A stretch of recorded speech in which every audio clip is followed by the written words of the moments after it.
welcome Maan Mari sir.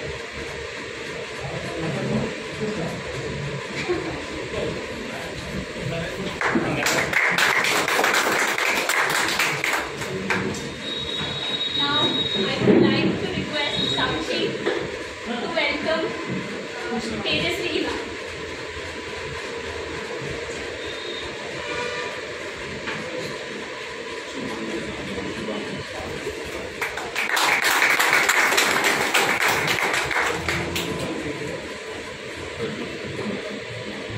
Now I would request Ashkia to welcome Rajul.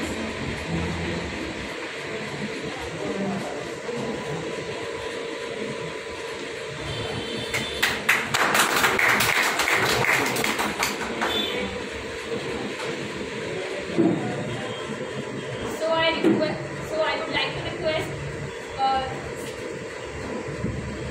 like to request Sachin sir to welcome Shubhangi.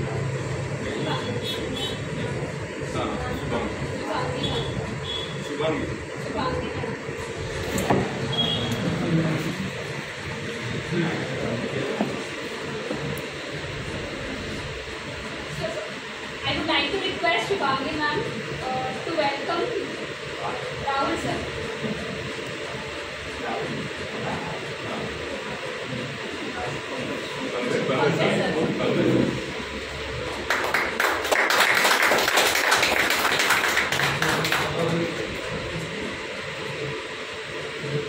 It's a great pleasure for me to introduce our chief guest, Dr. Yugal J. Raju sir, who was former HOD of Vocational Department of Dharampet Science College, Nagpur.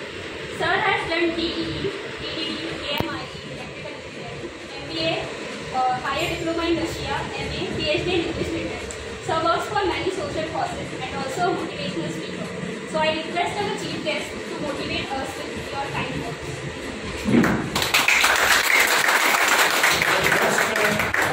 Sachin sir, बाकी faculty और सारे दोस्तों, सबसे पहले मैं आद्य शिक्षिका सावित्रीबाई फुले इनको नमन करता हूँ।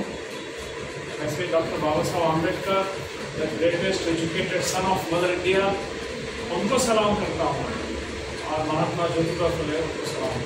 और साथ ही साथ उन सभी ने जिन्होंने मुझे पढ़ाया, आपको पढ़ाया, उन सभी शिक्षकों को अपनी तरफ से सलाम करता हूँ। दोस्तों, आज का दिन जो है टीचर्स डे क्यों मनाया? Why to celebrate teachers day? क्योंकि हमें हमारी माँ जन्म देती है, हमें आंखें देती है, लेकिन आंखों से देखने का दृष्टिकोण अगर कोई देता है तो वो टीचर देता है, और इसलिए हम टीचर्स डे मनाते हैं। एक दो बात मैं आपको कहना चाहूँगा कि टीचर्स डे सिर्फ आज मनाया और कल से भूल जाए, ये गलत बात है। क्योंकि टीचर आपके लाइफ के हर एक, आप लोग आ जाइए, बैठ जाइए, ये कंफर्टेबल, बहुत हार्ड वर्क किया आपने। टीचर जो होता है ये आपके अंदर एक स्पार्क जगाने का काम है, और इसलिए मुझे बहुत खुशी हुई। मैं आप सबको एक बात के लिए बधाई देना चाहता हूँ, खासकर जो दोनों लड़कियाँ कंपेयरिंग कर रही थी और जिन्होंने प्रोग्राम डिजाइन किया। देखिए, प्रोग्राम का साइज क्या है, इससे सामने आ जाओ बेटा, सामने आ जाओ, इधर कम डोंट डिस्टर्ब, इसको इस चीज को सीख लो। कभी भी किसी महफिल में आओ तो बाकी लोगों को डिस्टर्ब सुना। Very good. तो जब हम कोई प्रोग्राम डिजाइन करते हैं तो एक बात ध्यान रखिए, संबंध हो या प्रोग्राम हो या सेलिब्रेशन हो, उसका साइज के मतलब नहीं है, उसकी डेप्थ से मतलब है। आप अपनी माँ को कितना प्यार करते हो, ये दुनिया को दिखाने का प्यार नहीं करते। हिंदी पिक्चर में जिससे डायलॉग आप लोग को सुनाई नहीं दे रहा होगा, कूलर बंद कर दो, कूलर स्विच ऑफ कर दो, नहीं बंद कर दो, स्विच ऑफ बंद, बस। शेर सुनाता हूँ इस बात पर। ले मेरे तजुर्बों से सबक है मेरे रकीब, रकीब का मतलब होता है कॉम्पिटिटर।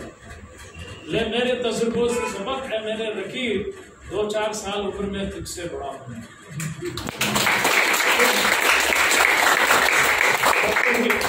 टीचर कुछ कहता है तो सुन लेना चाहिए। और मुझे मालूम है तुम्हारे अंदर मेरी आवाज नहीं पहुंचेगी अगर वहां कूलर रखा होगा।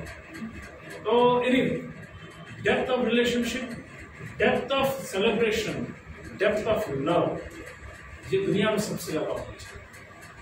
और जब हम टीचर की बात करते हैं याद रखना, सावित्रीबाई फुले को महान क्यों मानते हैं ये अपने को पता होना चाहिए। शुड नो, सिर्फ इसलिए नहीं कि फोटो को हार लगा दिया और भूल गए, sorry, then it will be a greater insult of Savitribai Phule. या डॉक्टर बाबा साहब आंबेडकर को फोटो हार लगा दिया, बाबा साहब की जय, और भूल गए, देन इट्स नॉट द जय ऑफ बाबा साहब, महात्मा ज्योतिबा फुले। और जब हम ऐसा बात करते हैं तो इस इलाके में रहने वाले नागपुर के कुछ बच्चों को, खासकर नए जनरेशन के लड़के लड़कियों में एक गलत फहमी पैदा हो रही है। तो क्या गलत फहमी है कि हम तो सबसे मॉडर्न है, हम अल्ट्रा मॉडर्न है। ठीक है, वेरी गुड, मॉडर्न होना बहुत अच्छी बात होती है, लेकिन माझी आई जो है ना की गवार है, लुगड़े गलती कि 8वीं पास है। मेरे पास स्टुडंट्स आते हैं, कई बार आते थे, अब तो मैं रिटायर हो गया, कि अरे आईला घेऊन नाही, आईला काय समजत नाही, तिला काय सांगणार सर तुम्ही, ठीक है 8वीं पास है। उनको बताता था बेटा तू ठीक है, you are going to be a post graduate, you will be an engineer, you will be a doctor, but remember one thing, whatever you do in life, you will never ever be greater than your mother. This is the biggest fact of your life. तो समझ में नहीं आता था। मैंने कहा तू जब चलना भी नहीं सीखी, आज ठीक है फैशनेबल है, मेरा हाथ पकड़ के माँ ने सिखाया, आज तो मोटरसाइकिल पे गुर्र गुर्र करता है, लेकिन तेरी मोटरसाइकिल किस वजह से आई? क्योंकि तेरा बाप फटी हुई बनियान पहनता है, इसलिए तेरे हाथ पे डिजाइनर जीन्स है। तेरा बाप आज भी साइकिल चलाता है, इसलिए तेरे पास क्या है? Yamaha motorcycle. तो अपने उस बाप को सम्मान दो। सबसे बड़ी टीचर हमारी माँ होती है, उससे बड़ी टीचर नहीं। हमारे ब्रेन को पहला प्रोग्रामिंग कौन करता है?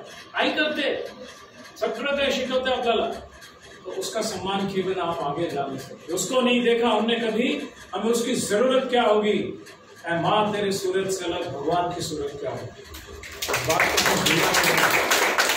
Please go home, respect your mother, respect your father. तब उनकी अंत हो जाएगी, आपको पता भी नहीं चलेगा।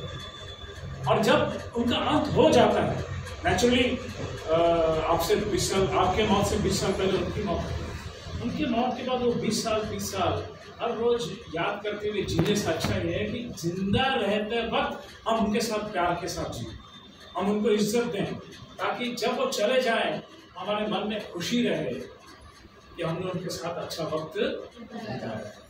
और याद रखिए एक बात, आपके मम्मी डैडी आपसे कुछ नहीं चाहते, वो सिर्फ और सिर्फ आपके जीवन में आपका यश देखना चाहते हैं। Your success is the greatest pleasure in life.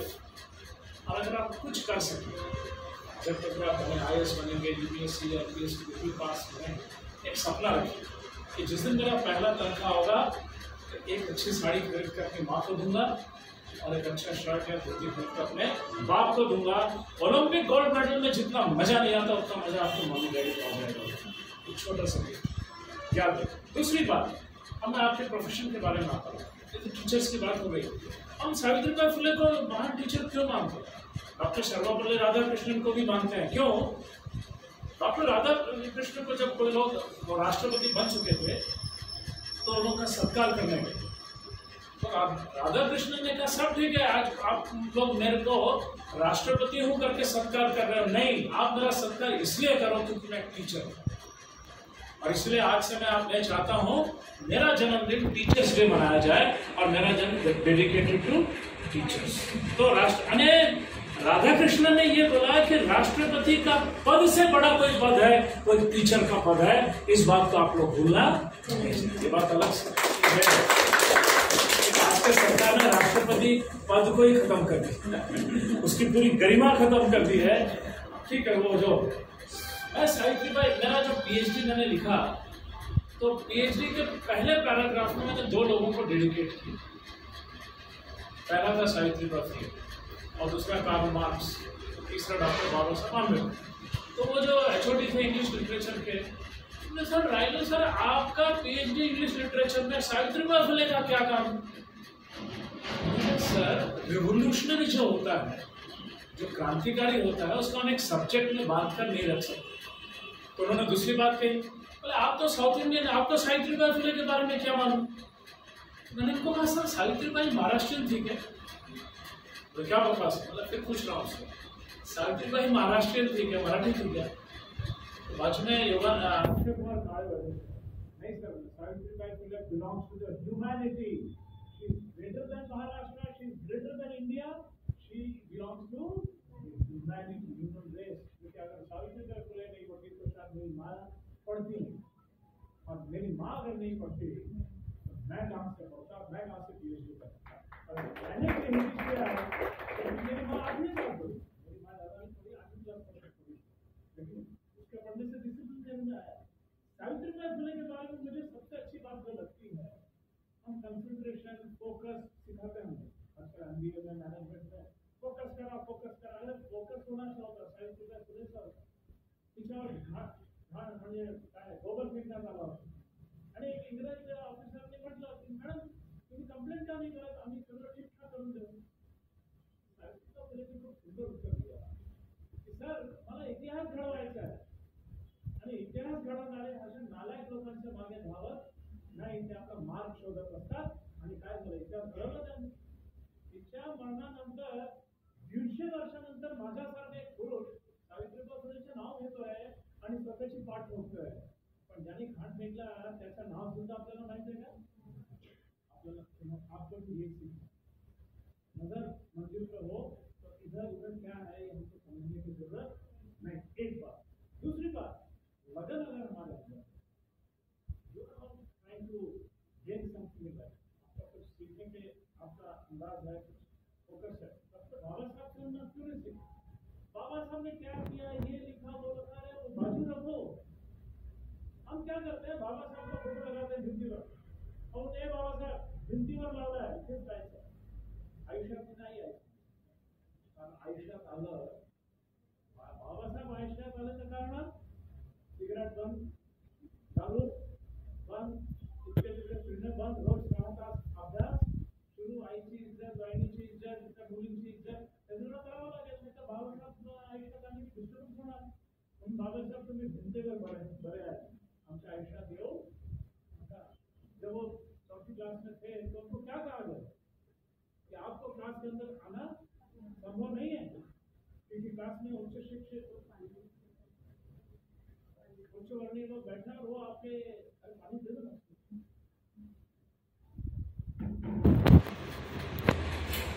तुम क्लास के अंदर नहीं आ सकते। मुझे आश्चर्य होता है, मुझे बहुत आश्चर्य होता है, जब मैं 5वीं क्लास में था मेरे अंदर वो स्पिरिट नहीं था जो बाबा साहब के अंदर वो 5वीं क्लास में वो स्पिरिट आया। क्या स्पिरिट था वो?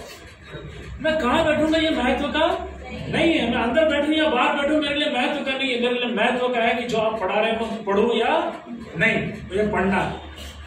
आप खड़े रह के पढ़ने बोले मैं खड़े रह के पढ़ूंगा, आप बाहर रह के पढ़ने बोलोगे मैं तो बाहर रह के पढ़ूंगा, क्योंकि मुझे मालूम ये हो चुका है पढ़ाई किए बिना मेरी गुलामी का अंत। जिसको ये बात पता चल जाए कि मैं कहाँ बैठ के पढ़ रहा हूँ और मैं कहाँ बैठ के नहीं पढ़ रहा हूँ, उसके तो रास्ते खुल जाएंगे। और आप में से कई बच्चे मम्मी डैडी से जिद करते हैं मला आईफोन पाहिजे, मला 15,000चा अँड्रॉइड फोन पाहिजे, नाहीतर मी कॉलेजला जाणार नाही। लाज वाटायला पाहिजे जब तुम्ही असं म्हणत असाल। बाबा साहब आंबेडकर के शरीर पर क्या था, बंडी और चड्डी, माफ करना बोलने के लिए, बट वही पहनते थे वो। कभी कंप्लेन किया उन्होंने अपने डैडी के बारे में कि मेरे को कपड़े चाहिए? नहीं, क्योंकि उनका फोकस कपड़ों पर भी नहीं था।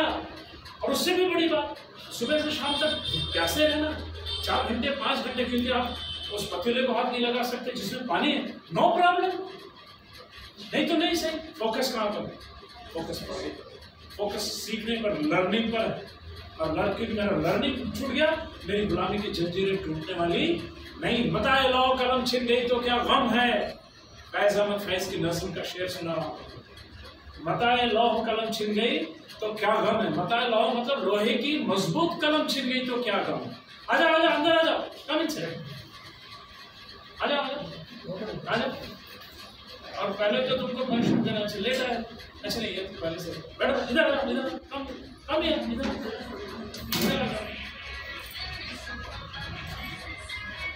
किसका मोबाइल बजा, बंद करो। बेटा फोकस नहीं अभी भी सबका मोबाइल देखो, हम लोग तो मोबाइल वो रूम में रखने आने वाले क्या आपको डिस्टर्बेंस होगा। तो ये आपके अंदर होना बहुत जरूरी है। मैं आपसे चाहता हूँ आज तीनों का फोटो लगाया, कसम खाइए कि माँ बाप को इस चीज के लिए तंग नहीं करेंगे कि ये मोटरसाइकिल चाहिए या ये फोन चाहिए या डिजाइनर क्लॉथ चाहिए। अरे स्ट्रगलिंग करने वाले माँ बाप आपके पास। अम्बेडकर बनिए, अम्बेडकर के समान जी नहीं सकते तो अम्बेडकर से इंस्पिरेशन तो ले सकते हो। सावित्रीबाई फुले नहीं बन सकते, लेकिन सावित्रीबाई फुले से इंस्पिरेशन तो ले सकते हो। इंस्पिरेशन लो, उस मशाल को अपने अंदर चलने दो।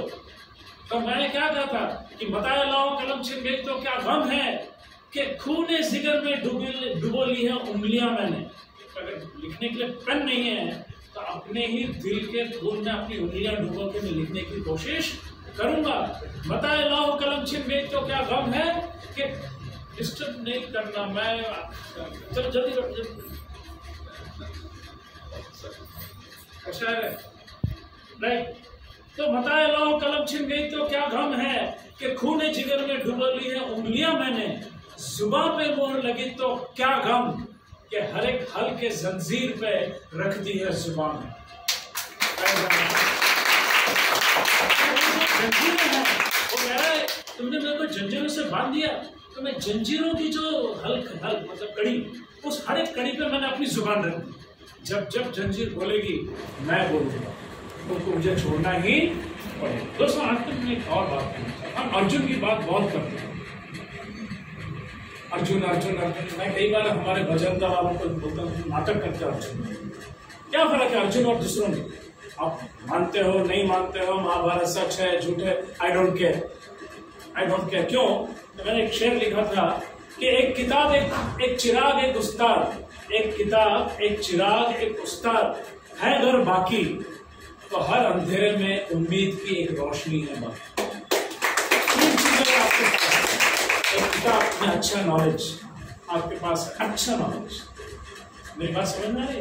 वो नॉलेज नहीं कि आज मेरे को कितने लाइक्स मिले, वो नॉलेज नहीं। नॉलेज गूगल में जाओ और वर्ल्ड हिस्ट्री, महाराष्ट्र की हिस्ट्री, नागपुर का हिस्ट्री, एक किताब एक चिराग, वो रोशनी करने वाला। सावित्रीबाई फुले एक चिराग, बाबा साहब एक चिराग है, महात्मा ज्योतिबा फुले एक चिराग है, नेहरू एक चिराग है, सब चिराग है। एक किताब एक चिराग एक उस्ताद टीचर। एक अच्छा टीचर अगर आपको मिला है तो उसका आप गाइडेंस अच्छे तरीके से लें। कोई फर्क नहीं पड़ता आपका टीचर मोटा है, नाटा है, काला है, दुबला है, मोटा, क्यों फर्क पहन रहा है? टीचर तो टीचर है। टीचर का सम्मान करना सीखो तो आपको नॉलेज आएगा। तो अगर ये तीनों हैं तो आपके लिए हर बंद दरवाजे खुलने चालू हो जाएंगे। तो वैसे ही अर्जुन की जब हम बात करें, क्या फर्क है? फर्क था फोकस। बस एक बार दुर्योधन और उसके बाद दोस्त भाई लोग द्रोणाचार्य के पास आए और बोले आचार्य आप अर्जुन से बहुत ज्यादा पार्शियलिटी करते, इसलिए अर्जुन अच्छा धनुर्धारी बन गया। तो द्रोणाचार्य ने कहा ऐसा नहीं, मैं सबके साथ एक ही जैसा, मैं एक टीचर हूँ, सब मेरे स्टूडेंट्स हैं बराबर। एक लव्य की बात यहाँ से निकाल दीजिएगा, इसके बाद चर्चा कभी और करेंगे, अच्छा सीखना है। तो दुर्योधन नहीं माना। द्रोणाचार्य ने कहा ठीक है कल आ जाओ, मैं आपको बताऊंगा फोकस क्या होता है। अर्जुन फोकस। दूसरे दिन मैदान में गए, सामने बरगद का झाड़ था, उसके पीछे पहाड़ था। तो सबसे पहले आचार्य युधिष्ठिर को बुलाया, बोले युधिष्ठिर बैठो, धनुष चढ़ाओ और तीर लो हाथ में, क्या क्या दिख रहा है? युधिष्ठिर ने कहा मुझे पहाड़ दिख रहा है, मुझे झाड़ दिख रहा है, सब दिख रहा है, फोकस नहीं है। दुर्योधन को बुलाया, दुर्योधन बोला युधिष्ठिर ने फेल हो गया। तो दुर्योधन बोला मुझे पहाड़ दिख रहा है, पहाड़ पर चलने वाले जानवर भी दिख रहे हैं। चलने वाला एक जानवर का मुझे नहीं दिख रहा, तुझे ना। इसका भीम को अपना दुशासन को बुलाया, दुशासन बोला युधिष्ठिर फेल हो गया, दुर्योधन फेल हो गया, मैं कुछ खास देखता हूँ। उसने बोला आचार्य मुझे पहाड़ दिख रहा है, झाड़ दिख रहा है, झाड़ की पत्तियां दिख रही, पत्तियों पर चलने वाली चींटियां दिख रही है। भोग मारता है। भीम को बुलाया, भीम बोला ये तीनों फेल हो गए, मैं कुछ चापलूसी करता हूँ। आचार्य मुझे झाड़ दिख रहा है, पहाड़ दिख रहा है, मुझे आप भी दिख रहे हैं। बोले नालायक, मैं दिखूंगा तो मुझे मारेगा, तो चल हट यहाँ से। दुर्योधन फिर अर्जुन को बुलाया, अर्जुन बैठा, धनुष हाथ में लिया। द्रोणाचार्य ने पूछा वत्स क्या क्या दिख रहा है? अर्जुन ने बोला गुरुजी आप बताइए क्या देखना। पहला लेसन आ गया। आप जब क्लास में आए तो हमारे कुछ लड़कों को ये खास आदत होती है, आला रे आला आज काय शिकणार रहे करते ना, ठीक ना। किंवा एखादी थोड़ी सी मोटी टीचर आ गई, हमारे क्लास में एक लड़का था, आली रे मोठी आली मोठी आली, काला आहे टकला आहे मोठी, तुला काय करायचं, टीचर आहे ते, बिहेव विथ रिस्पेक्ट।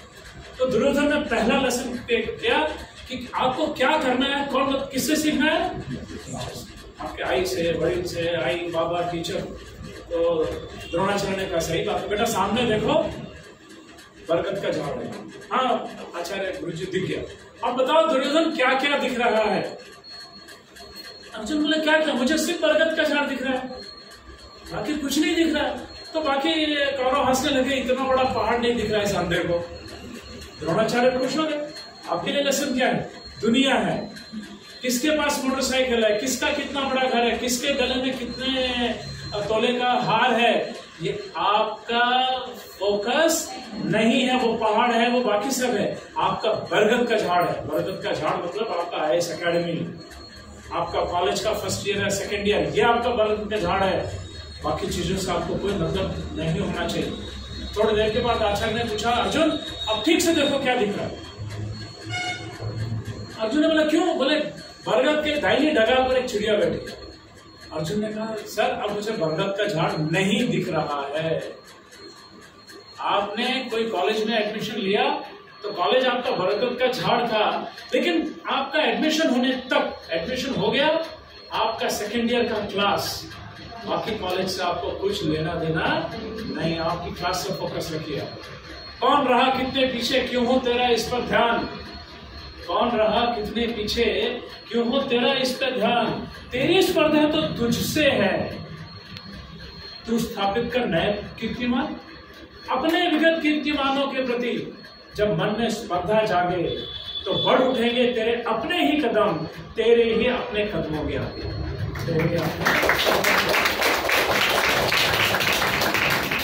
कौन सी मोटरसाइकिल पर आ रहा है, किसके पीछे गर्लफ्रेंड बैठी है, किसके पीछे बॉयफ्रेंड बैठा है, it is none of your business.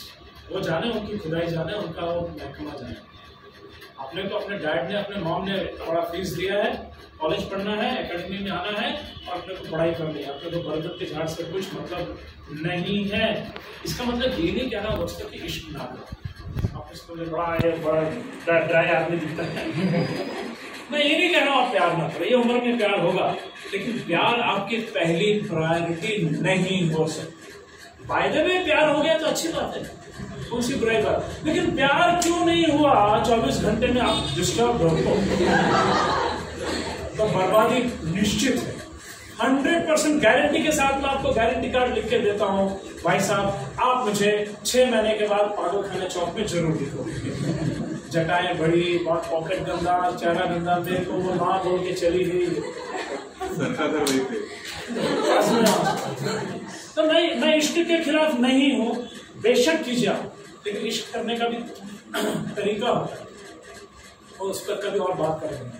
तो अर्जुन ने कहा आचार्य मुझे सिर्फ पेड़ दिख रहा है, पेड़ के अलावा कुछ नहीं, सारी डगाल दिख रही है। तो आचार्य ने थोड़ी देर के बाद अर्जुन ठीक से देखो, बोले आचार्य अब मुझे चिड़िया के अलावा कुछ नजर नहीं आ रहा। आपने साल भर पढ़ाई किया, इसके साथ घूमे, उसके साथ घूमे, दोस्तों के साथ पिक्चर देखा, लेकिन अपने क्लास तक सीमित रहे। लेकिन एग्जाम से 3 महीने पहले आपको चिड़िया दिखना चालू होनी चाहिए। अब चिड़िया का मतलब कुछ और मतलब मत लगाए, आपकी चिड़िया मतलब आपका एग्जामिनेशन, आपका वो एम, आपका यूपीसीए का एग्जामिनेशन। आप 3 महीने से आपकी तपस्या शुरू हो जानी चाहिए। अब तपस्या का मतलब वो नहीं है कि आप बैठकर नमो बुद्धाय बोलते गए या ओम नमो स्वाहा बोलते, ये तपस्या नहीं है भाइयों।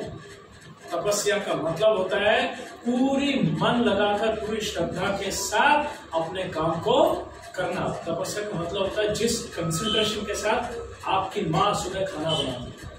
365 दिन में कितने दिन आपके माँ का खाना बिगड़ता है बताइए? एकाधा दिन दाल में नमक चला जा रहा है। परसेंटेज निकालो, 365 दिन में एक दिन खाना बिगड़ा। What is the percentage my dear sir? It is less than 1%। इसका मतलब your mom is a perfect 99% grader. आप सोचते हैं माँ खाना बनाती है कुछ बड़ा काम नहीं है, बट नॉनसेंस। 365 दिन 365 बार खाना बनाई और परफेक्ट खाना बनाई है। उससे ज्यादा परफेक्ट तो गोल्ड मेडलिस्ट दुनिया में कोई हो ही नहीं सकता। ठीक है, ओलंपिक जाते हैं लोग, ठीक है, लेकिन हमारे घर के गोल्ड मेडलिस्ट हमारे घर में बैठी है भाई साहब। तो आपको भी वो परफेक्शन चाहिए और आपका पूरा कंसंट्रेशन उस चिड़िया पे आई। अर्जुन ने कहा थोड़ी देर के बाद, सर अब मुझे चिड़िया भी नजर नहीं आ रही, अब मुझे सिर्फ चिड़िया की आंख नजर आ रही। जैसे एग्जाम का 1 महीना पहले आ जाए, आपने खुद को भी भूल जाना, फॉरगेट योरसेल्फ। और तब अगर आपकी गर्लफ्रेंड या बॉयफ्रेंड का फोन नहीं आया तो धन्यवाद दोस्त ने फोन नहीं किया, आपको डिस्टर्ब नहीं किया। आपकी कितनी बड़ी हितैषी है, आपका कितना बड़ा वो हितैषी है बॉयफ्रेंड या गर्लफ्रेंड कि आपके एग्जाम में आपको बॉयफ्रेंड से फोन नहीं आ रहा, मैं एग्जाम कैसे देना। अरे एग्जाम में द्यायला पेपर पाहिजे हो, बॉयफ्रेंड नको आहे, कौन सांगणार है। अर्जुन उस आग के तक आ गया। आपको उतना कंसंट्रेशन चाहिए। और तब आचार्य ने कहा अर्जुन तीर छोड़ा, और तीर कहां लगा होगा? आपके। बाबा साहब अम्बेडकर ने किया। मैं बाहर बैठू अंदर बैठू मुझे फर्क पड़ता नहीं, मुझे पढ़ाई करना है और मुझे पढ़ाई करना है तो मुझे सीखना है। और जब मनुस्मृति के बारे में पता चला, इनडायरेक्टली पढ़ा बाबा साहब ने, मैंने मनुस्मृति 4 बार पढ़ा, हिंदी इंग्लिश मराठी में और तेलुगु में। तब समझ में आया मुझे बाबा साहब को इतनी नफरत क्यों हुई मनुस्मृति से। तब बाबा साहब ने क्या डिसाइड किया कि अगर मैं मनुस्मृति पर कुछ कमेंट करूंगा तो लोग बोलेंगे आपको तो समझ ही नहीं है ना। फोकस करते करते बाबा साहब को फोकस किया संस्कृत भाषा के ऊपर। उन्होंने कहा पहले मैं संस्कृत सीखता हूँ, फर्स्ट हैंड इंटरप्रिटेशन करूंगा मैं, किसी की सुनी सुनाई बात पर मैं मानूंगा नहीं। और तब जाकर उनको चैप्टर नंबर 8 चैप्टर नंबर 1 श्लोक नंबर 8 कि ब्राह्मण तो ब्रह्मा के मुंह से पैदा हुआ है, क्षत्रिय उसके कंधे से पैदा हुआ है, वैश्य उसके पेट से पैदा हुआ है, शूद्र तो उसके पैर से पैदा हुआ है, इसलिए ब्राह्मण सबसे श्रेष्ठ। बाबा साहब ने कहा ये ग्रंथ तो मुझे चलने वाला नहीं है। आगे पढ़े चैप्टर नंबर 8 श्लोक नंबर 211। मैं हमारी बेटियों में बता दूंगा तो आप उछल पड़ो। क्या लिखा उसमें? किसी भी समझदार पुरुष ने कभी भी किसी भी औरत के साथ, वो औरत उसकी बेटी हो, बहन हो, माँ हो, उसके साथ अकेले में बैठना नहीं चाहिए, क्योंकि औरतों का यह धर्म होता है कि वो पुरुषों का दिमाग खराब कर देती है। बाबा साहब, जब मैंने ये श्लोक मेरा कॉलेज RSS का पढ़ा, जब ये श्लोक सुनाया तो सब दंग रह गए। और वो पंडित जी आए थे मनुस्मृति के बारे में बात करने के लिए, क्या बकवास कर रहे हैं। मैंने कहा सर बताइए चैप्टर नंबर 8 श्लोक नंबर 112 में यह है कि नहीं। तो पीछे से 4-5 लेडीज ब्राह्मण फॅमिलीज के RSS सांगा हो स्वामी, श्लोक हा फालतू माणूस आहे, कम्युनिस्ट माणूस आहे, नास्तिक माणूस आहे, काय काय बोलत असतो, सांगा याला फालतूपणा म्हणून। तो पंडित जी सर झुका के बोले पण खरं आहे, असं लिहिलं आहे। जैसे उन्होंने कहा वो दोनों मैडम खड़ी हुई, बर्बाद हो गई तुम्हारी मनुस्मृति, हमको ये प्रोग्राम नहीं चाहिए। 30 साल तक उसके बाद हमारे कॉलेज में मनुस्मृति पर चर्चा। Thanks to doctor Baba Saheb Ambedkar and Shamshul इस्लाम, उन्होंने ये पुस्तक लिखी जो इंग्लिश में। मैं आपसे कहना चाहता हूँ दोस्तों, हम इन लोगों इन महान विभूतियों का फोटो लगा, जस्ट फोटो मत लगाइए, उन तक पहुंचने की कोशिश कीजिए। एक शेर मुझे याद आ रहा है, जिस्म की बात नहीं थी उनके दिल तक जाना था, लंबी दूरी तय करने में वक्त तो लगता है, प्यार का पहला खत लिखने में वक्त तो लगता है, लंबी दूरी तय करने में वक्त तो लगता है। तो अगर उन तक पहुंचना है डायरेक्ट कोई शॉर्टकट नहीं, आपको मेहनत करनी पड़ेगी, आपको फोकस करना पड़ेगा, आपको जज्बा रखना पड़ेगा, आपको नेग्लेक्ट करना आना चाहिए। जो मेरे पास नहीं है उसको नेग्लेक्ट करो, मेरे माँ बाप गरीब है नेग्लेक्ट करो, मेरी आई पढ़ी लिखी नहीं है नेग्लेक्ट करो, सामने वाला ज्यादा अमीर है नेग्लेक्ट करो, कुछ चीजें नेग्लेक्ट करो, और क्या मेरे पास है मेरे पास जज्बात है, मेरे पास कंसंट्रेशन है, मेरे पास लगन है, मेरे पास पढ़ने की इच्छा है, मेरा क्या कहते हैं आइडियोलॉजी, मेरी डायरेक्शन बहुत क्लियर है, और सबसे अच्छी बात मेरे पास इच्छा शक्ति है। इन सब का आप इस्तेमाल कीजिए, अच्छे नागरिक बने। आप सबको उज्जवल भविष्य की ढेरों सारी शुभकामनाएं। Thank you very much. जय Hind.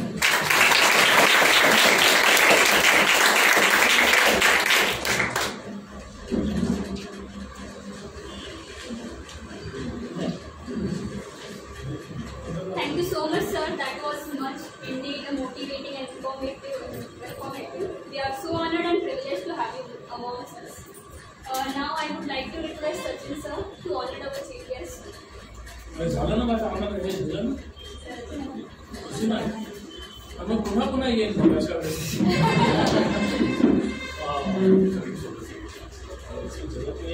Thank you very much.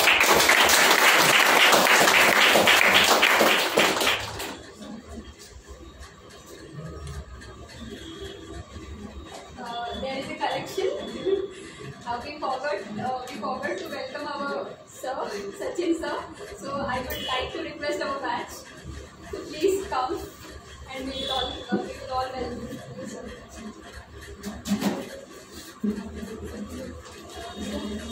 Yes, my honor. That's it. उभे राहा. ऑर्डर करू शकतो. उभे राहा.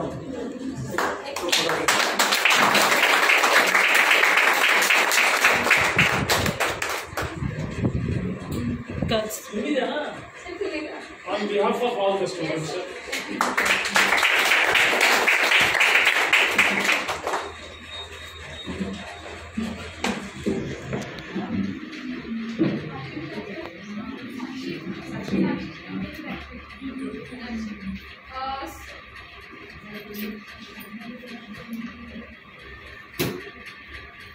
So now I request all the students of morning batch to honor Pradesh.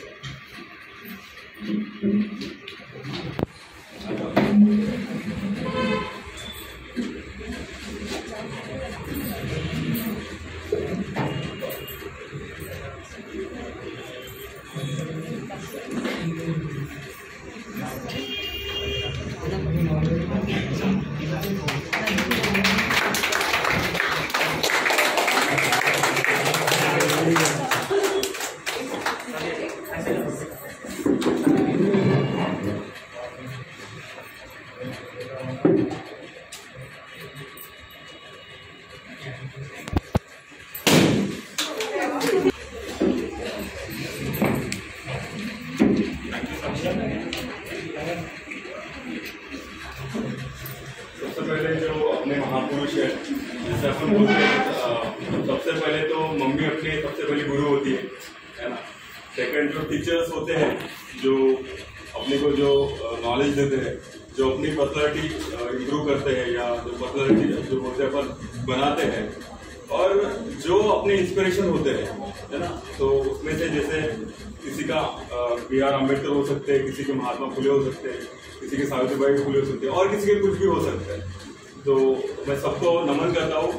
और मैं आज मतलब अपने जो स्पेशल गेस्ट है उनके बारे में थोड़ा सा बताना चाहता हूँ कि उनसे मेरी पहचान कैसे हुई, या मतलब किस तरह वो अपने यहाँ भी मतलब आए, प्रोसेस भी थोड़ी सी मैं बता देता हूँ आपको।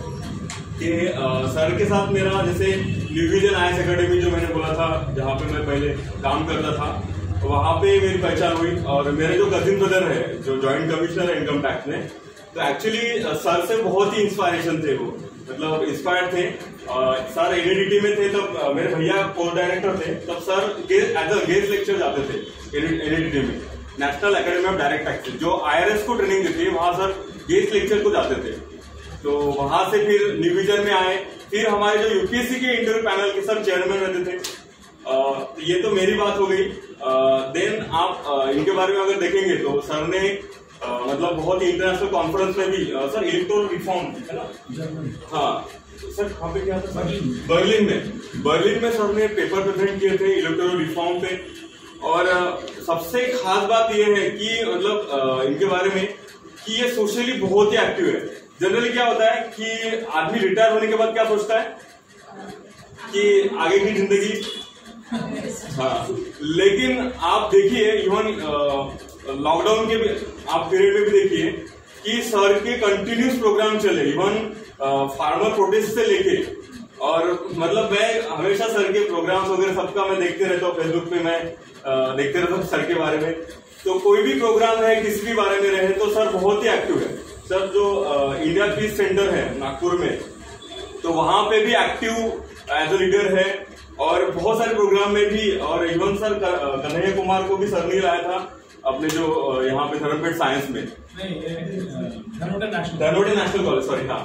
तो बहुत सारे मतलब सर एक्टिव रहते हैं, और मतलब ये एज में भी आप देखो कितनी एनर्जी है, मतलब आप सोच नहीं सकते हैं। और ये अपने बीच में आए, ये बहुत बड़ी बात है, मतलब मेरे लिए तो बहुत बड़ी बात है। आप लोग तो देखो मतलब किस तरह सर ने मोटिवेट किया है, और मैं खुद बहुत ज्यादा इंस्पायर हूँ सर से। और बहुत सारे प्रोग्राम में मतलब सर अगर कहीं भी बुलाएंगे तो मैं डेफिनेटली नहीं बोलूंगा सर को। और बस यही बोलना चाहता था, और बाकी तो सर ने बोल ही दिया, आपको बहुत सारा मतलब मोटिवेट भी कर दिया है। और भी मुझे ऐसा लगता है कि आपको कुछ और भी कुछ क्वेश्चंस होंगे रिगार्डिंग आपके करियर, रिगार्डिंग आपके थॉट्स, जैसे बहुत लोगों के कुछ रहता है आइडियोलॉजी भी है ना, उसके रिगार्डिंग कुछ आपको लगता है तो आप सर से आप मतलब कुछ भी डाउट भी पूछ सकते हैं। इवन प्रोग्राम के बाद भी अभी भी पूछ सकते हैं, अगर किसी को लगता है कि कुछ डाउट पूछना है तो पूछ सकते हैं, है ना। और मैं सभी जैसे मेरे टीचर लोग हैं, जैसे तेजस्विनी मैम है, प्रीति सर तो मतलब अभी अपने साथ ही है, मतलब वो है तो मेरा एक राइट हैंड आ गया ऐसा लगता है मुझे, है ना। तो सर है तो मतलब मुझे, जैसे मेरा पहले कोर सेक्टर था यूपीएससी, एमपीएससी और अदर जो स्टेट वाली एग्जाम थी, लेकिन जब से सर आए हैं तो मेरा हैंड बढ़ गया है, और बैंकिंग, रेलवे और बाकी भी जो आप लोग हो अभी मेरे साथ, है ना, तो वो भी सपोर्ट हो गया सर का। ये प्रज्वल सर है, मतलब हमेशा मेरे साथ रहते, और कोई भी मतलब डिफिकल्टी रही तो मैं प्रज्वल सर को हमेशा, वो अपने आप मराठी ग्रामर पढ़ाते थे एमपीएससी को, और रीजनिंग पढ़ाते थे। और एक बात खास बता दूं उनको कि मराठी में उनको महाराष्ट्र का एसे का अवार्ड भी मिला है। बहुत ही सिंपल पर्सनालिटी है, मतलब जब हम आप उनकी टीचिंग देखेंगे ना तो आप डेफिनेटली आप बोलेंगे कि बहुत ही हार्डवर्किंग बंदा है। भले उनकी तबीयत का थोड़ा इशू होता है, लेकिन वो हमेशा मुझे सपोर्ट करते कभी भी किसी भी चीज के लिए। तो वो है सर, तो पता ही आपको इंग्लिश वाले सर, तो सर भी हमेशा अपने साथ रहते हैं, जो भी डिफिकल्टी रहती है तो वो सॉर्ट आउट करते हैं बच्चों की। और ये जो है मेरा स्टूडेंट है एक्चुअली, और मैं बता दूं इसके बारे में, ये बहुत ही हार्ड वर्किंग है। इसकी बहुत सारे रेलवे के एग्जाम पास हुई, बहुत सारे एग्जाम पास किए इसने, और इसके हेल्थ इश्यू की वजह से इसने ज्वाइन नहीं किया, और अभी फिलहाल ये तो फुल टाइम मतलब एमपीएससी और यूपीएससी कर रहा है। और इसका एक चैनल है, क्या नाम है, महा एग्जाम गुरु। आप वो एक बार सर्च कर लो तो उसमें दिख जाएगा कितने सब्सक्राइबर है, और बहुत ज्यादा मतलब इन्होंने भी स्टूडेंट के लिए हेल्प किया है ना। तो ये इस तरह अपनी फैमिली है, और मुझे लगता है कि आप लोगों के जो भी डाउट, मैं मैक्सिमम मतलब मेरा ये रहता है कि स्टूडेंट को मैक्सिमम अच्छा यहाँ पे कुछ सीखने को मिले, कुछ नया मिले, और मुझे ऐसा लगता है कि सब लोग लगे जॉब पे। लेकिन प्रॉब्लम है बहुत बार हमसे ही लगता है कि हम मतलब होने चाहिए, लेकिन मुझे ऐसा लगता है कि आपको खुद को भी लगना चाहिए कि मुझे होना चाहिए, है ना। जैसे सर ने बोला कि आपका एक एम होना चाहिए, और हार्ड वर्क करने की आपकी मतलब इच्छा होनी चाहिए, खुद से होनी चाहिए। ऐसा नहीं कि कोई बता रहा है, कारण बता रहा है या कोई बता रहा है तभी होनी चाहिए, है ना। तो मुझे ऐसा लगता है कि आप सर से कुछ अभी जो है, तो जो सर ने बताया वो चीजें आप थोड़े से तो भी मतलब अडॉप्ट करो तो आपको डेफिनेटली हेल्प होगा। और आपको कुछ भी क्वेश्चन रहेंगे ना तो आप सर से पूछो। अभी सर है अपने यहाँ, और मतलब बहुत बार मैंने सर को बोला, डिवीजन में भी जब भी मैं बुलाता हूँ तो सर आते हैं, और यहाँ पे भी जब भी आपको लगेगा कि नहीं सर से कुछ आपको गाइडेंस लेना है, नॉलेज लेना है, इवन आप सर के साथ जुड़ भी सकते हो। जैसे इंडिया के सेंटर वगैरह है उनका, तो वहां पे भी बड़े बड़े प्रोग्राम्स होते हैं, इंटरनेशनल लेवल के वहां पे प्रोग्राम्स होते हैं, आप वहां पे भी जुड़ सकते हो, है ना। इंडिया पीस सेंटर के बारे में मैं बता दूंगा आप लोगों को, ठीक है। और थैंक यू वेरी मच, आपने मतलब बच्चों ने बहुत ही ज्यादा मेहनत की है, और इसलिए स्पेशली आप लोगों का थैंक्स कहना चाहता हूँ। आपने ये प्रोग्राम डिजाइन किया और इतना अच्छा किया, तो thank you all of you, और थैंक यू वेरी मच।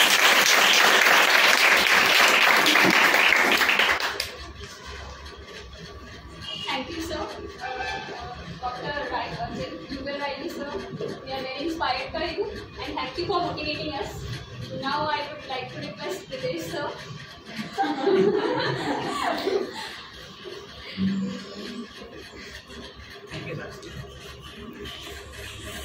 सुनना है क्या सुनोगे? आप लोगों को बता दिए सारी चीज़ें। 2 कहानियाँ बताता हूँ। जनरली मैं जब भी किसी को से बात करता हूँ या कहीं पे भी स्टूडेंट्स रहते हैं, शुरुआत कहानी से करते हैं। उस कहानी में कुछ मैसेज होगा, वो आप लोग कहानी से समझ लोगे, और जितनी चीज़ें होती है वो किताबों से नहीं मिलती। पहले मैं अपने एक पर्सनल एक्सपीरियंस बताता हूँ। हम लोग MBA पढ़ रहे थे, तो क्लास में सर एंटर हुए, क्लास में कोई नहीं था। तभी पूछे बच्चे कहाँ गए, तो बोले कैंटीन में बैठे हैं। अगले दिन सभी लोग क्लास में बुलाए रिमांड लेने के लिए कि आप लोग सब कैंटीन में बैठे, क्लास करना नहीं करना है। दूसरी एक मैडम आई, तो उनने हम लोगों को लगभग बोले थे कि कल अपने पेरेंट्स को बुला के ला लो, आप लोगों को TC देना है। तो फिर मैम ने बोली कि तुम लोग कैंटीन में कर क्या रहे थे? तो हमने मैम आपने कल जो हमको असाइनमेंट दिए थे कि 1 दिन में कंप्लीट करना है, और इनके नेक्स्ट लेक्चर के बाद वो असाइनमेंट आपको सबमिट करना है। तो वो असाइनमेंट हम कैंटीन में बैठ के लिख रहे थे। तो वहाँ सर ने हमको माफ़ किए। और एक बात हम लोगों से सर ने सीखे थे, सर ने बोले कि आज तुम लोग से एक बात हमको सीखने मिल गई कि तुम लोग ने प्रायोरिटी डिसाइड की कि तुम्हारी प्रायोरिटी क्या है। हम लोग कैंटीन में बैठे थे, लेकिन वो कैंटीन में बैठने के पीछे प्रायोरिटी क्या थी? आज आप लोगों के पास भी हर समय 2 या 3 ऑप्शन रहते हैं कि मुझे ये करना है, वो करना है, ये करना है। मैं हमेशा क्लास में बोलता हूँ कि मुझे एक्सक्यूज़ नहीं सुनना है। सभी को, जितने भी लोग आते हैं, मुझे एक्सक्यूज़ नहीं सुनना है, क्योंकि अगर आपके पास एक एक्सक्यूज़ भी रहा तो आप उसके सोल्यूशन पे कभी नहीं जाओगे। एक्सक्यूज़ नहीं रहेगा तो आप कुछ भी करोगे। आज आप लोग सुबह से यहाँ पे बैठे हो, है ना? आज किसी के पास ये एक्सक्यूज़ नहीं था कि हम लोग आज लेट उठे हैं, या आज मम्मी ने मना करी थी, आज हमको कोई काम है या नहीं है। कोई एक्सक्यूज़ नहीं था। क्यों नहीं था? क्योंकि ये हमारी इच्छा थी, है ना? अभी हम लोग जो चीज़ें करते हैं उसमें हमारी इच्छा कितनी होती है, उस चीज़ पे डिपेंड करता है कि हम उस चीज़ में सक्सेस होंगे या नहीं होंगे। सक्सेस होने के 4 फॉर्मूले जो मैंने अपनी लाइफ में अप्लाई किए हैं, उन चारों में से अगर आपने एक भी अपनी लाइफ में अप्लाई कर लिए तो वो आप सक्सेस हो जाओगे। सबसे पहला जो मुझे लगा था वो लगा था ठोकर, बात लग जाती है दिल पे, है ना? तो बात दिल पे लगने के बहुत सारे तरीके होते हैं। जैसे मुझे मेरे बचपन का दोस्त बैंक की एग्जाम पास किया, ज्वाइनिंग लेटर आया, तो अपन सोचते हैं कि सबसे पहले घर वालों को बोलेंगे कि मैं जॉब ज्वाइन नहीं कर रहा हूँ, तो घर वाले को ऐसे घर से निकाल देंगे। इन लोगों को सरकारी नौकरी लगती नहीं है और तुमको लग रही है तो अभी पागल जैसी बातें कर रहे हो। तो मैं गया अपने दोस्त के पास, बोला कि जॉब तो लग गई है, लेकिन अभी 1 साल पहले पढ़ाए हैं। तो बच्चे लोग बोले कि सर आपकी कोचिंग कहाँ है, आपकी कोचिंग कहाँ है? तो मुझे पढ़ाने में ज़्यादा इंटरेस्ट आ रहा है। तो उनने मुझे एक जवाब दिया, बचपन का दोस्त, तेरी शक्ल देख के एक बच्चा भी नहीं आएगा। तो वो बात लग गई दिल पे, इन्हें चैलेंज कैसे कर दी कि तेरी शक्ल देख के एक बच्चा भी नहीं आएगा, जबकि इसको तो पता भी नहीं कि मैंने पढ़ाया क्यों, मैं पढ़ाता कैसे हूँ। दोस्त है, साथ में जानते हैं, लेकिन इसे नहीं मालूम मैं पढ़ाता कैसे हूँ। वो बात लग गई दिल पे। उसके पहले, और ये बात मेरे लिए बहुत अच्छी है, जो हमारा फ्रेंड सर्कल है वो एक दूसरे को खूब क्रिटिसाइज करता है, एक दूसरे के मुँह पे कभी तारीफ नहीं करेंगे, जब भी निकालेंगे एक दूसरे की गलती निकालेंगे, तुम ऐसा है, तुम ऐसा है, तुम ऐसा है। उसके पहले जब उसी ने मुझे बैंकिंग में लेके आया कि आप बैंकिंग की तैयारी करो, 1 साल तक एक भी एग्जाम क्रैक नहीं किए, 1 साल तक कोई एग्जाम क्रैक नहीं हुई। तो फिर उसी से बोले कि एक काम करते हैं, क्लर्क तो पास नहीं हो रहे हैं, पीओ का पेपर भर देते हैं। फिर बोले क्लर्क पास करने की औकात नहीं है, और फिर पीओ की बात करने लगे। फिर वो बात लग गई दिल पे। ये अपना अपन सोचते हैं कि ये अपने सबसे अच्छा दोस्त है, ये अपने को अच्छा बोलना चाहिए, और ये अपने को क्या बोल रहा है, तो तुमसे नहीं हो पाएगा। तो ये चीज़ रहती है कि जो चीज़ अगर आपने ठान ली है मुझे ये करना है, तो आप हमेशा कर लोगे।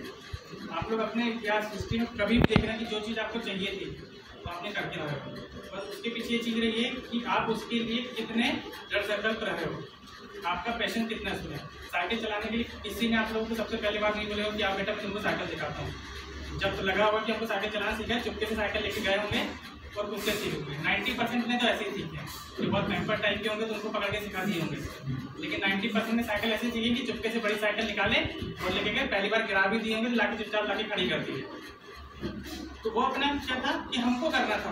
आज आप लोग जो चीज़ कर रहे हो वो आप लोग कितने मन से कर रहे हो, मजबूरी में कर रहे हो। जैसे सर ने बताया कि देख के इसको सरकारी नौकरी लग गई तो मैं भी तैयारी कर लेती, इसको सरकारी नौकरी लगी मेरे दोस्त को लग गई तो मैं भी कर, तो आपकी कितनी इच्छा है। क्लास में सबसे पहले जब आते हो तो सबसे पहले रहता है विश्वास कि आपको कितने, मुझे मालूम है मेरे पास जितने बच्चे आते हैं उनको खुद के ऊपर विश्वास नहीं रहता कि हम कर पाएंगे कि नहीं कर पाएंगे। तो दूसरा जो सक्सेस का पहला तो ये कि आप खुद से तक कितना कर पाते हो, आपकी कितनी इच्छा है, दूसरे आपका विश्वास कितना है आपके ऊपर। यदि आपको आपके ऊपर विश्वास नहीं है आप एक एग्जाम पास नहीं कर पाओगे, गारंटी है। क्योंकि जो चीज़ में आपको आपका विश्वास है वो चीज़ में आपका माइंड वर्क करने लगेगा, आप वो चीज़ करने लगोगे, कितनी भी कठिन चीज़ हो। यदि आपके अंदर विश्वास है कि ये मैं कर सकती हूँ। अब जिन लोगों का सिलेक्शन होता है उनका सिलेक्शन 2 साल 3 साल के बाद क्यों होता है? क्योंकि उनको पता है कि मेरे को हिस्ट्री पूरी आती है, विश्वास आ गया मन में, मेरे को ज्योग्राफी पूरी आती है, विश्वास आ गया, मेरे को मैथ्स पूरी बनती है। ये विश्वास जब आ गया ना उसके बाद आप एग्जाम पास कर सकते हो। कई लोग ऐसे भी रहते हैं कि जिनको कुछ नहीं आता, भाई जो मैं कुछ नहीं आता है, लेकिन विश्वास उसको अपने ऊपर इतना है कि मुझे ये चीज़ आती है। और जब वो एग्जाम देने जाता है तो एग्जाम में क्वेश्चन उसके राइट होते हैं, पता नहीं कैसे। यदि मैं अभी यहाँ खड़ा करके उससे 4 सवाल पूछे नहीं बनेंगे, लेकिन पता नहीं उसका रिजल्ट हर बार क्यों पास हो रहा है, हर एग्जाम में पास हो रहा है। तो जब ये चीज़ देखे तो उससे पूछे कि कैसे, तो बोले मेरे को पता है कि मैं नहीं पढ़ता लेकिन मुझे विश्वास है कि मैं पढ़ूंगा नहीं लेकिन एग्जाम पास कर लूँगा, और वो बिना पढ़े एग्जाम पास हो रहा है। तो ये दूसरी चीज़ आती है कि विश्वास, आपको अपने ऊपर विश्वास कितना है। तीसरी चीज़ जो अभी मेरा एक पर्सनल एक्सपीरियंस, उसके ऊपर एक्सपेरिमेंट भी चल रहा है, थॉट प्रोसेस पे, सबकॉन्शियस माइंड है ना, शायद मानसी की बुक है पावर ऑफ सबकॉन्शियस माइंड। वो बुक में 2-3 बार वो बुक पढ़ा और उसमें बहुत सारे केस स्टडी ऐसी दी हुई है कि आप अपने माइंड को जो बोलोगे वो आपका माइंड वो करवा देगा, आपको उसके ऊपर फोर्स नहीं लगाना पड़ेगा, आप करवा लोगे। तो मैं अभी मेरा एक एक्सपेरिमेंट उसी पे चल रहा है, शायद 1-2 साल के बाद उसमें कुछ अच्छा रिजल्ट भी आया।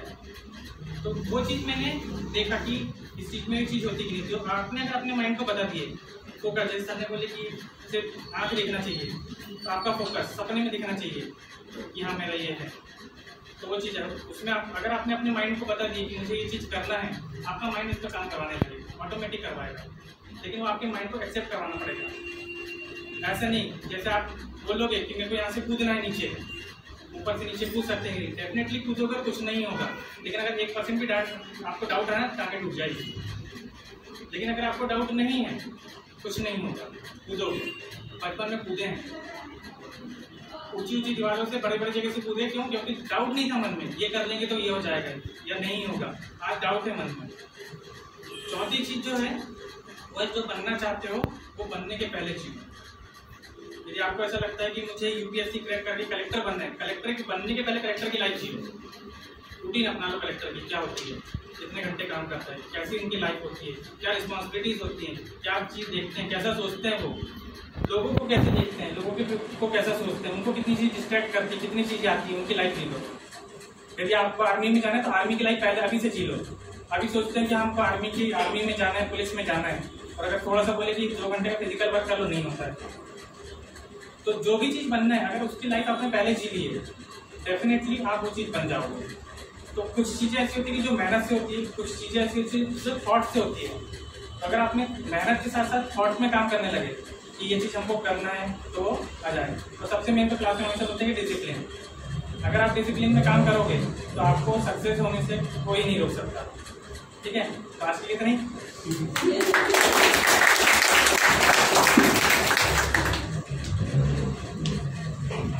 मैं सर का वर्ड रिपीट करना चाहती हूँ, जैसे 1 pen and 1 book and 1 teacher can change the whole world. Thank you all. और एपीजे अब्दुल कलाम कहते हैं कि मुझे अगर दुनिया याद रखेगी तो वो साइंटिस्ट या फिर प्रेसिडेंट या फिर इसरो का प्रेसिडेंट के रूप में याद ना रखे, वो मुझे एक अच्छी टीचर के रूप में याद रखे। तो आपका सबका पार्टिसिपेशन के लिए थैंक यू। और आज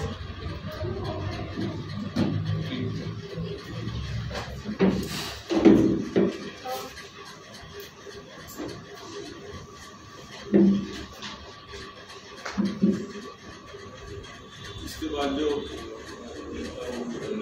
स्टूडेंट की जो भी एक्टिविटीज हो वो होंगे।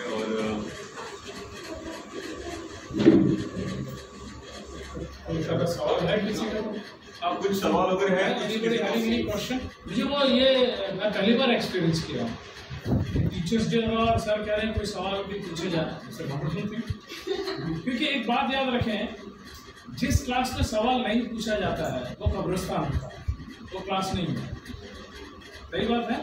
आप लोग पूछते हैं सवाल, हाँ। अगर सवाल नहीं पूछा तो टीचर भी मर गया, स्टूडेंट भी मर गया। सवाल पूछना बहुत जरूरी मुझे पास हाँ बोलो। कंसंट्रेशन के लिए मतलब हम पढ़ते हैं लेकिन कंसंट्रेट कैसे करें पढ़ने में? Very good question. आपने से कोई उत्तर देगा इसका? क्या नाम है तुम्हारा? साक्षी ने प्रश्न पूछा है कंसंट्रेशन। अब जैसे वो फोन पे फोन आ गया, किसका फोन था? जाना है फ्रेंड का, क्या हो गया? एक्सीडेंट हो गया? हाँ हाँ कैसा रहता है अगर मैंने फोन नहीं उठाया, मैंने दो ही कंडीशन में फोन उठाना चाहिए। मेरे उठाने से किसी की जान बचती हो तो फोन उठाना चाहिए, क्योंकि जो मर गया उसका फोन उठा के फायदा नहीं। बराबर है, तुम्हारी गलती नहीं है, हमारी पूरी जनरेशन ऐसी। फोन का गुलाम मत करो। आज से एक काम करो, 1 घंटा 2 घंटा फोन से दूर रहा करो, आपकी लाइफ बहुत अच्छी बन जाएगी। साक्षी ने सवाल पूछा कंसंट्रेशन कैसा करें। मुझे एक बात बताइए, आपने से लड़कियों से पूछा, रोटी सब बनाती? कितना दिन लगा रोटी गोल बनने में? नहीं, कितने दिन लगे? पहले दिन विदर्भा बना होगा, फिर तेलंगाना बना, फिर हरियाणा बना। रोटी गोल बनने में 15 दिन लगते हैं, बराबर है लगभग। मैंने जब रोटी बनाना चालू किया तो 15वें दिन को गोल बनी। मुझे भी आती है रोटी बनाना। रोटी जैसी सिंपल चीज 15 दिन लगते हैं, तो कंसंट्रेशन अचानक एक दिन आ जाएगा? नहीं आएगा। तो कंसंट्रेशन लाइक नींद, स्लीप का फॉर्मूला मालूम आपको क्या है? स्लीप का फॉर्मूला क्या है? आप इससे कई लोगों को नींद नहीं आती। स्लीप का फॉर्मूला क्या है? एक पर्टिकुलर टाइम होना चाहिए सोने का, एक पर्टिकुलर टाइम होना चाहिए उठने का। क्यों? ब्रेन को आदत होती है, ब्रेन रजिस्टर करता है 11 बज गया, सोने का टाइम हो गया। और अगर आप 11 बजे नहीं सोए, अब ब्रेन ने तो वो एड्रेनलिन सीक्रेट किया जो नींद लाने का, आपने उसको नकारा, तो ब्रेन वापस अवेकनिंग कंडीशन में आ जाता है। ब्रेन ने क्या किया?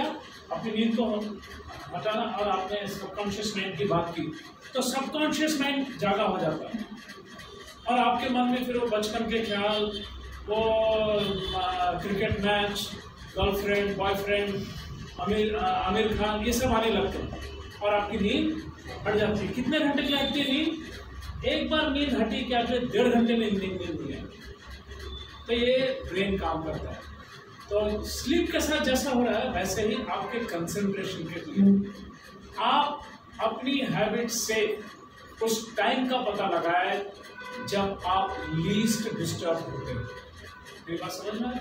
कुछ लोग सुबह सुबह बहुत कंसंट्रेट कर सकते हैं, कुछ लोग लेट नाइट को कंसंट्रेट करते हैं, कुछ लोग दोपहर के टाइम। मेरा टाइम आपका टाइम मैच होगा ये जरूरी नहीं है। इसलिए अगर कंसंट्रेशन करना है दोस्ताना बाजू रखो। अगर हम भी कंसंट्रेट करते तू करते का नाही, मी पिक्चर बघते, मग ठीक आहे मी पण पिक्चर बघते, झाला कंसंट्रेशन बरबाद। मला कंसंट्रेट करायचं आहे, मला वाटतं सकाळी 5 वाजता मला कंसंट्रेशन जमते। अलार्म लावा 4:30चा, फ्रेश व्हा, चहा प्या, प्यायची इच्छा असेल पाणी प्या, आणि येऊन टेबलवर बसा। काय करायचं ना, क्या करना है बात की बात है। You first come and sit at the table। मैंने जब PhD किया तो रूल क्या था? रात के 8 बज गए अपने टेबल पे बैठना। कुछ भी हो जाए, राष्ट्रपति मर गया तो मर गया, ठीक है, सलाम, आप मर गए, आपको क्या करें, और जन्नत में जगह मिल जाए, मेरा टेबल मेरे को मुबारक। होगा क्या उससे? आपके ब्रेन को आदत करो, नंबर 1। नंबर 2, टेबल पे बैठने के बाद एक कागज लीजिए, कुछ लिखिए, कुछ नहीं, India is a great country लिख दीजिए, doctor Baba Saheb Ambedkar is a great man लिख दीजिए, I love my mama, I love my पापा लिख दीजिए, 4-5 बार लिखिए। धीरे धीरे आपका ब्रेन उस कंडीशन में आने लगेगा कि खुद ब खुद कंसंट्रेशन होने लगेगा। अब कंसंट्रेशन करते समय कुछ प्रिकॉशन लेना है। याद रखिए, हम जब सोते हैं और साइड में लाउड स्पीकर पे गाना बज रहा है, वो गाना बज रहा है जो आपको बहुत पसंद है, कितना भी अच्छा गाना हो, नींद आएगी? क्योंकि ब्रेन को जो इनपुट मिल रहा है, कान से मिल रहा है, आँख से मिल रहा है, नाक से मिल रहा है, स्किन से मिल रहा है, बराबर है। तो अब आंखें तो आपने बंद कर ली, लेकिन कान तो हवा सुन रहा है, तो ब्रेन डिस्टर्ब होगा। कंसंट्रेट करते समय आपको जो डिस्टर्ब करने वाले एलिमेंट्स हैं, आवाज, बेकार की रोशनी और बेकार के थॉट्स, ये तीनों चीज आपके बाहर होनी चाहिए। मतलब आपके पास अगर कमरा है, दरवाजा बंद कर लीजिए, म्यूजिक बंद कीजिए, ये जो हमेडा उस्ताद है इसको अलग कर दीजिए, घर में रिक्वेस्ट कीजिए टीवी बंद करें, अपने मम्मी डैडी को बोलिए इस टाइम में टीवी नहीं देखना, ना वो कर सकते हैं, और कोशिश करें आपको फोन ना आए। अगर इतना आप कर सकते हैं, शुरुआत करें। और एक बात तो म्हणा ना, खाई तर तुपाशी नहीं तर उपाशी। कंसंट्रेट करूंगा तो 2 घंटा बैठूंगा, नहीं तो बैठूंगा ही नहीं। सॉरी, शुरुआत 5 मिनट से करो, 10 मिनट से करो, 15 मिनट से करो, खुश हो जाओ। डायरी मेंटेन करो, आज 15 मिनट बैठा था, ये पढ़ाई किया, सबकॉन्शियस माइंड जाके रजिस्टर करेगा। एक सुबह 5:30 बजे मैं बैठा था, ब्रेन को अच्छा लगा, सेकेंड डे वो सबकॉन्शियस माइंड जागा होगा। कितने बजे? 5 बजे। और खुद ब खुद आपको मैसेजेस मिलेंगे ब्रेन के अंदर, बैठ रहे बाबा बैठ, टाइम हो गया। होता है कि नहीं? मैं आपको एक एक्सपेरिमेंट बताता हूँ, करने की कोशिश करेंगे। आपको ऐसा सोचिए, कल सुबह आपको रेलवे स्टेशन जाना है, ट्रेन है 5 बजे। आज रोज 6 बजे उठता है, लेकिन 5 बजे जाना हो तो अलार्म कितने बजे का लगाएंगे? 4, 4:30 स्टेशन पास में। ठीक है, अलार्म लगा दीजिए 4:30 का, लेकिन उससे बेहतर यह है कि आप ऐसा मान लीजिए आपकी मम्मी आ रही है, somebody whom you love, mama daddy brother sister, पास आ रहे। आप सोने से पहले खुद को बताइए, I love my mama, I love दादा, आई लव दीदी, और वो कल आ रही है, मैं उसको लेने के लिए जा रहा हूँ, मैं उसको लेने के लिए जा रही हूँ, मैं 4 बजे उठने की कोशिश करूँगा, और उसके बाद सो जाएगी, बिना मोबाइल को ऑन किए सो जाएगी। फिर मोबाइल नहीं देखना, सो जाइए। मैं आपको गारंटी के साथ बताता हूँ, अलार्म 4:30 बजे का लगा है, 4 बजे आपको ऐसे लगेगा लाइट फ्लैश हुआ है, किसी ने आपको आवाज दी है, मम्मा बुला रही है, पापा बुला रहे हैं, दादा आवाज दे रहा है, और झटके के साथ उठेंगे, घड़ी देखिए 4 बजे के, 4:15 बजे। This is the power of mind. आपको अपने माइंड को ट्रेन करना है, कंसंट्रेशन की शुरुआत करना है, तो सबसे पहले अपना टाइम टेबल बनाइए। मुझे पढ़ाई किस वक्त करना है, दुनिया इधर की उधर हो जाए, आपका टाइम टेबल बिगड़ना नहीं चाहिए। टाइम टेबल बिगड़ता कब है? मैं पढ़ने बैठा हूँ, अचानक मेरा दोस्त आता है, अरे क्या चल रहा, माझ्याकडे 2 तिकीट है, मैं रखता हूँ पुस्तक बाजू और चला जाता हूँ, और एक बार मैं उसके साथ गया, अगले 4 घंटे बर्बाद। याद रखिए, फिर मैं 4 घंटा पढ़ाई नहीं, लेकिन अगर मैंने उसको कहा ये पिक्चर तो कभी और देख लूंगा, अभी तो फॉर्चुनेटली थिएटर्स बंद है, पढ़ाई करने बैठा 2 घंटा पढ़ सकता। तो आपके ब्रेन को आदत लगाइए, टाइम टेबल बनाइए, और टाइम टेबल बना के साइंटिफिकली टाइम मैनेज, आप में सभी MBA के स्टूडेंट्स हैं, आप तो हाउ टू मैनेज टाइम, उसका फलसफा पता लगे, एंड देन काम करना चालू कीजिए। खुद ब खुद कंसंट्रेशन आपका जमने लगेगा। मैं आपको मेरा पर्सनल चीज बताता हूँ। After retirement I was a sportsman, मैं टेबल टेनिस के नेशनल्स खेला हूँ, लेकिन जब लेक्चरर बन गया तो स्पोर्ट्स दूर हो गया। रिटायरमेंट के बाद मुझे ख्याल आया कि अब स्पोर्ट्स चालू करना है, तो जॉगिंग चालू किया। आप बिलीव नहीं करोगे कि मैं बाय द कॉलेज टाइम में 5:30 बजे उठने वाला आदमी, अब मेरी नींद खुद को 4 बजे खुल जाती, 4:30, क्योंकि जॉगिंग करने जाना है। Brain has taken that cognizance of the change situation. और आपको हैबिट सुधारने में कितने दिन लगते हैं मालूम आपको? सिर्फ 21 दिन के लिए कोशिश करें कि अपने टेबल पे बैठना है 10 minute 15 minute without disturbance. Concentrate करने के लिए क्या पढ़ो? अच्छा, पढ़ाई के लिए फॉर गॉड सेक आप इसमें पढ़ाई ना करें, बुक पढ़ो, बुक रिटर्न मैटर पढ़ो, क्योंकि हमारा ब्रेन इवोल्यूशन के हिसाब से अभी भी इसके हिसाब से एडजस्ट नहीं हुआ है। इसके हिसाब से हमारी आंखें एडजस्ट करने में और 25-30 साल लगेंगे। आपके बच्चे जब होंगे शायद वो इसके हिसाब से कंफर्टेबल हो जाएंगे, आप नहीं। तो इसमें मत पढ़ो, इसमें मदद ले सकते हो। लैपटॉप अच्छा, इससे 100 टाइम्स बेटर है लैपटॉप। स्क्रीन बड़ा होता है, डिस्टेंस होता है, ये तो बहुत खराब। खासकर आप ऐसे बैठते हो तो ये गर्दन की हड्डी टेढ़ी हो जाती है, कंसंट्रेशन ठीक नहीं होता।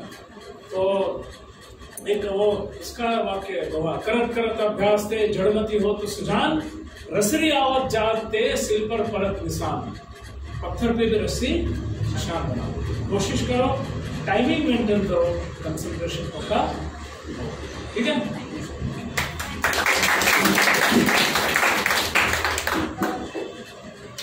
I request all teachers for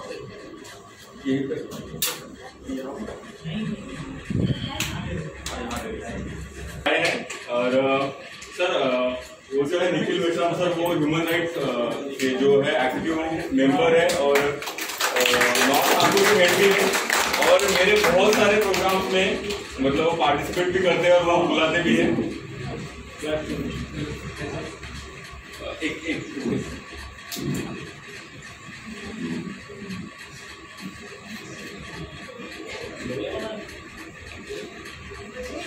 Nikhil sir,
sir 2 minute आओ तो सही इधर।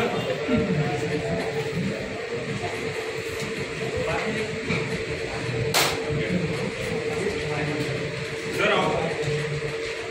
ये मतलब ऐसा है कि अपने बैक ऑफिस में रह के बहुत सारे काम करो।